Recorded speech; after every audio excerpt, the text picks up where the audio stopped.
This is our review. Remember, it makes more sense to do the questions first and then check the answers. So, for our definition of work, work is force times a distance. Work is what you get. It's the product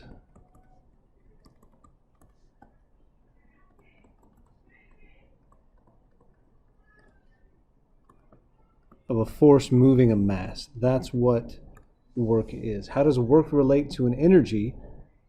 Work changes energy.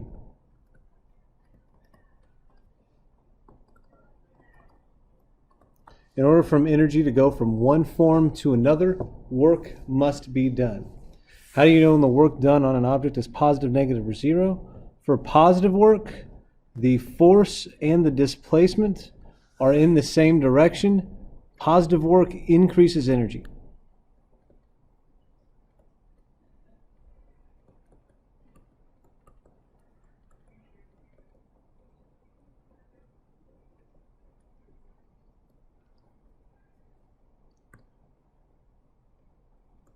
So positive work increases energy. Negative work, that's what happens when you have a displacement in one direction and a force in the opposite direction. Negative work decreases energy.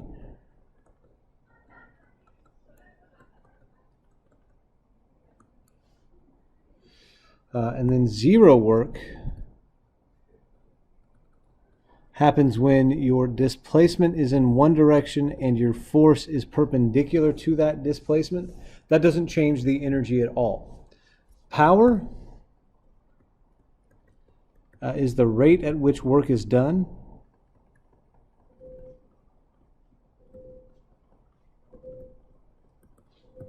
Power is work divided by time. What units are used to measure power?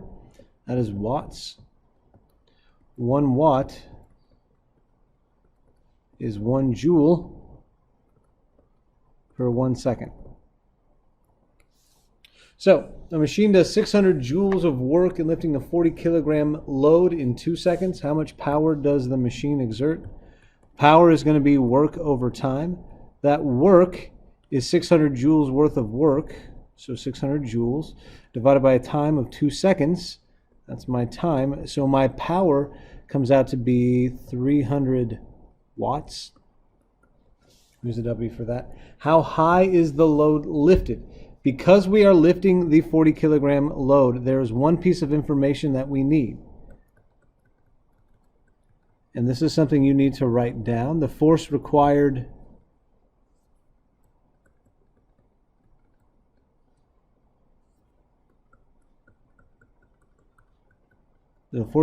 to lift is equal to the weight.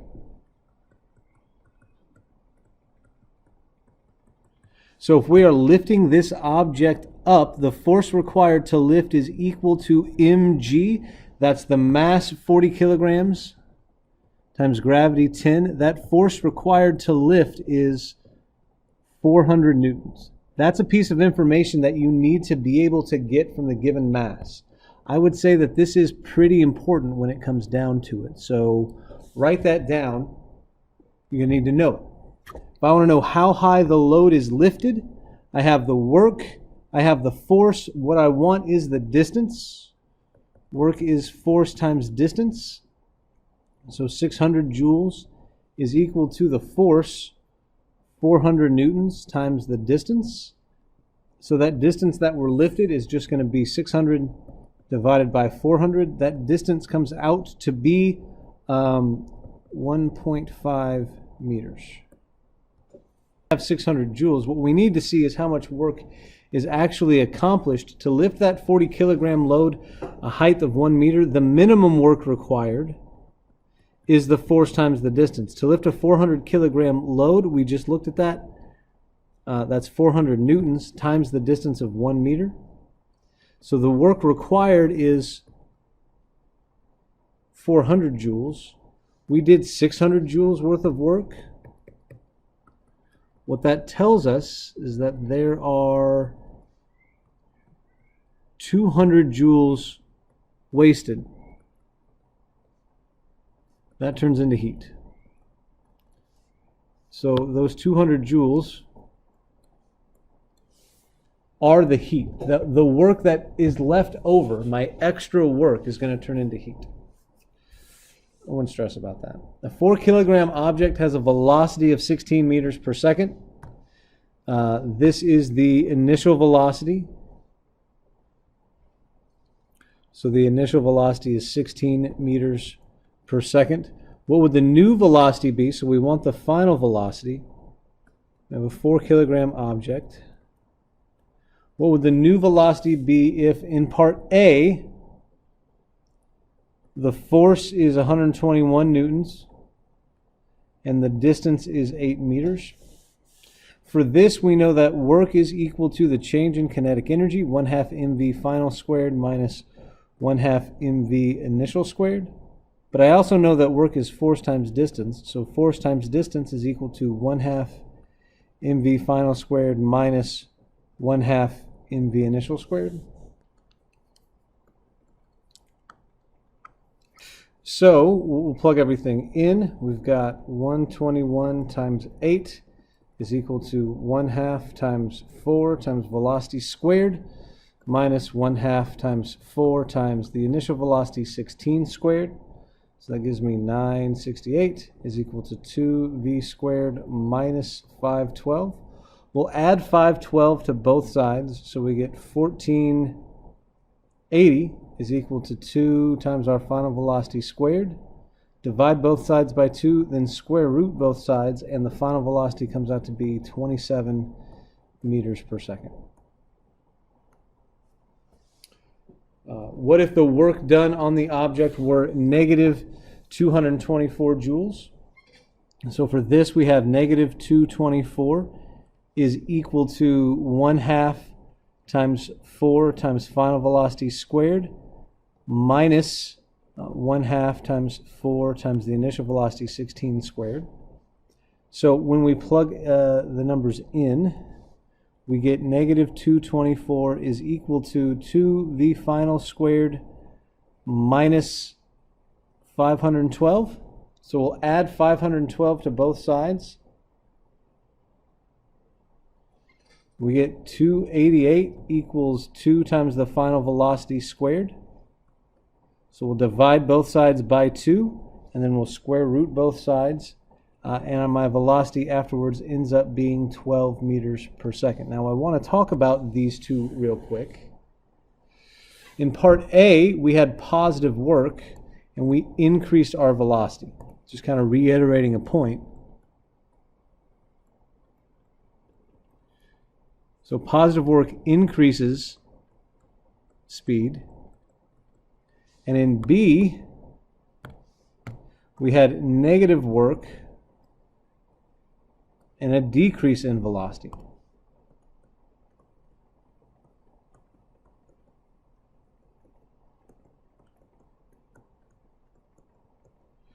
So you need to know both how to make these calculations and what it means to have positive and negative work. Describe the energy as the object rises into the air. So H increases as we go up. So the potential energy increases as we rise into the air. The velocity decreases because we slow down. So our kinetic energy decreases. But here's what's really important. The total mechanical energy, the total energy, that remains the same.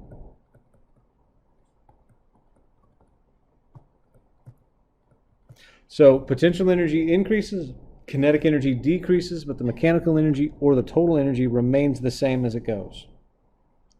So we have a bird of mass 1 kilogram flying at 2 meters per second, 18 meters up, and then it dives. We want to know how much energy the bird lost to friction. So here's something that's going to make this a little bit easier. How much energy did we lose to friction? The change in mechanical energy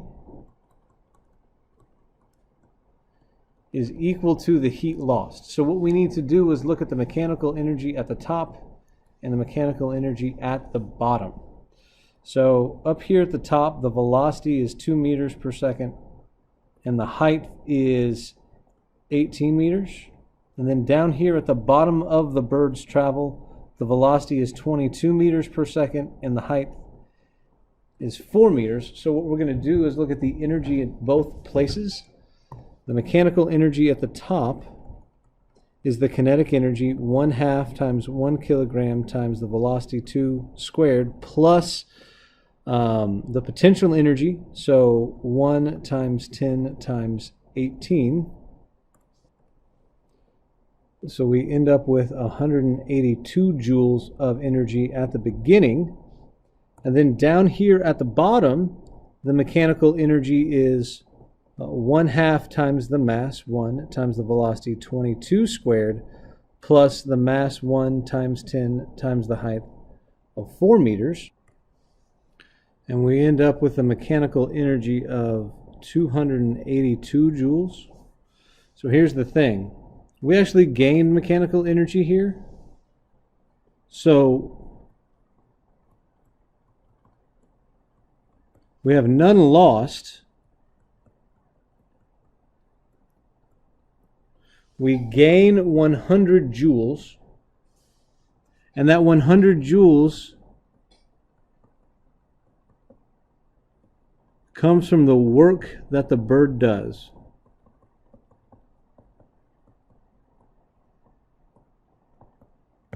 I wouldn't worry too much about change in mechanical energy at this point. But just to make a quick point,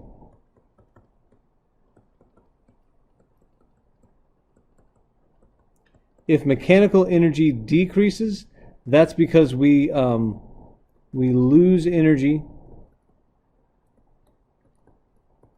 to friction. If mechanical energy increases,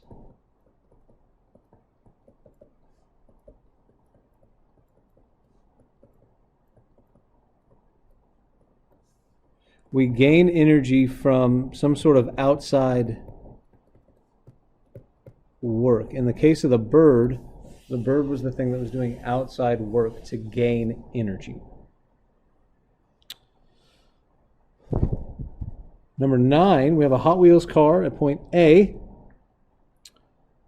and has a velocity at 2 meters per second at point C, which is 1 meter above the ground. Calculate the total mechanical energy of the car at point C. And again,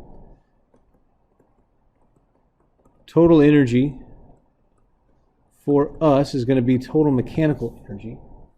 So the total mechanical energy of this thing is kinetic energy 1/2 mv squared plus potential energy mgh. So we'll just plug in our numbers. 1/2 times 0.3 times the velocity we have at point C, which is 2 meters per second, squared plus 0.3 times 10 times the height of 1 meter. So our total mechanical energy comes out to be 3.6 joules. That's our total mechanical energy. Calculate the height at point A. Now we're asking at point A. At point A, the mechanical energy is 1/2 mv squared plus mgh. But at point A, we're at rest. So what we see at point A is that the mechanical energy is equal to mgh. If we plug in our numbers, that means our mechanical energy of 3.6 joules is equal to the mass 0.3 times 10 times the height. So if we divide both sides by 3, we see that the height comes out to be 1.2 meters. Calculate the velocity of the car at point B, which has 0 height. Well, here the mechanical energy is still 1/2 mv squared plus mgh, but we have 0 height here. So all of that mechanical energy, 3.6 joules, is at this point kinetic energy. So 1/2 times 0.3 times velocity squared. So we'll multiply both sides by 2. Gets rid of the 1/2 and divide both sides by 0.3. And that gives us 24 is equal to velocity squared. We'll square root each side. And we see that the velocity comes out to be 4.9 meters per second at that lowest point.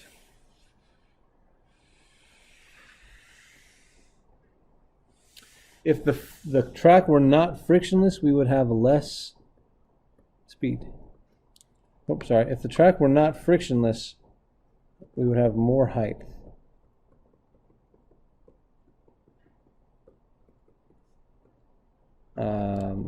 We'd have more height at point A because we'd need to put extra energy in to make up for the fact that we are losing some energy. That means we'd have to have a higher height.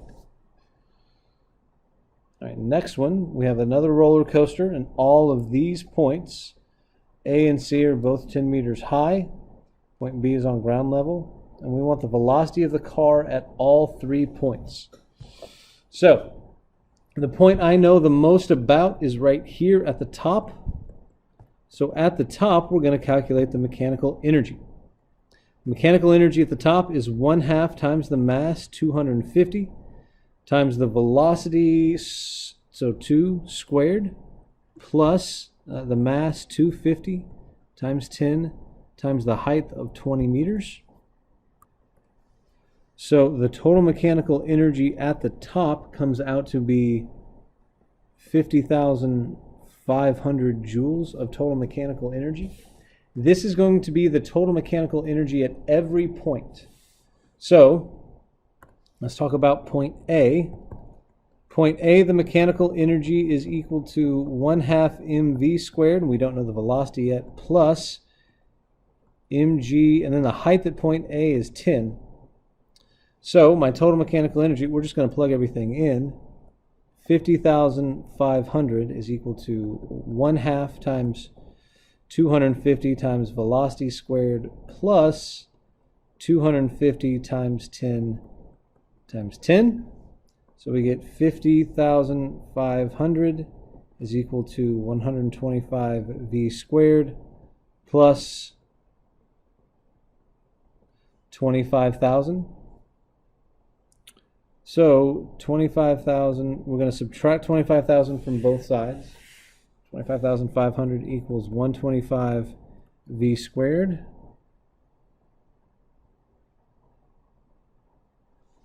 So we get 204 is equal to our velocity squared. We're going to square root both sides. And we get 14.3 meters per second as our velocity at point A. Point A and point C both have the same height.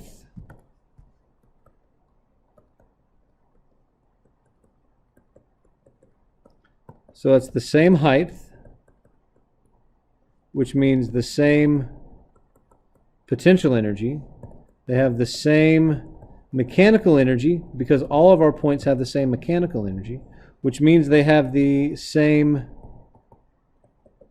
kinetic energy, which means they have the same speed. So A and C, that's velocity at A and velocity at C, because they both have the same speed. For point B, my mechanical energy is equal to 1/2 mv squared plus mgh, but that height is 0, so we have no potential energy at B. So all of that mechanical energy, 50,500 joules, is equal to potential energy, 1/2 times 250 times velocity squared. So if we divide both sides by 125, that velocity squared comes out to be 404. So the velocity when we square root both sides comes out to be 20.1 meters per second.